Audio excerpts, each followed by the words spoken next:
বাতাসে এখনো ভাসছে পোড়া শরীর আর ছোট্ট কোমলমতি শিশুদের লাশের গন্ধ। চারদিকে শুধু কান্না আর আহাজারি।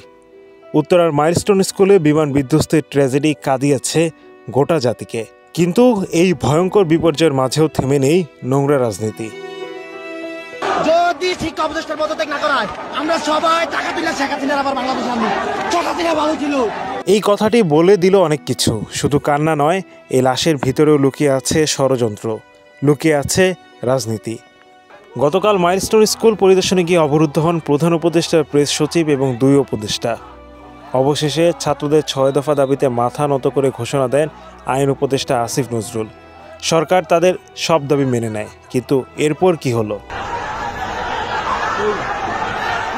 বিকেল হতেই সচিবালয় রূপ নেয় রণক্ষেত্রে। পুলিশ এমনকি সেনাবাহিনীর সদস্যের উপরও চলে হামলা। গেট ভেঙে ঢুকে পড়ে একদল মুখোশধারী। প্রশ্ন উঠছে, এই হামলাকারীরা আসলে কারা? সে প্রশ্নের জবাব আসে একটি ফাঁস হওয়া হোয়াটসঅ্যাপ কথোপকথন থেকে।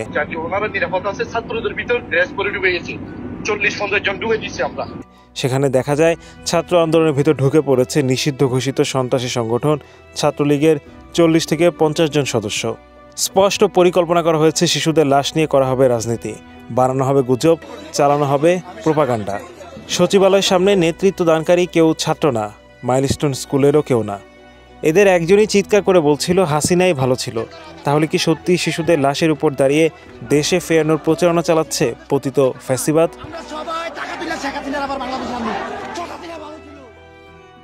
ট্র্যাজেডির রাতেই ফেসবুক টিকটকে ভাইরাল হয় গুজব সরকার লাশ গুম করেছে, পুলিশ ঢুকছে মারতে, ছাত্রদের গুলি করে মেরে ফেলা হচ্ছে।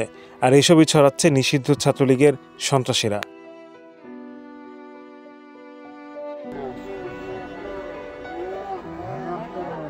বিশ্লেষকরা বলছেন এই মুহূর্তে সবচাইতে বেশি প্রয়োজন সতর্কতা, কারণ লাশের রাজনীতি এদের নতুন কিছু নয়। 24শে গণঅভ্যুত্থানে প্রায় 1,500 মানুষকে হত্যা করা হয়েছিল একই কায়দায়। এবার টার্গেট শিশুরা।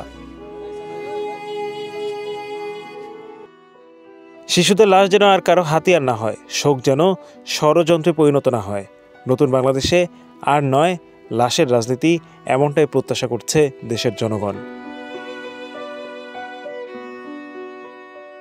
Hello Bangla news desk.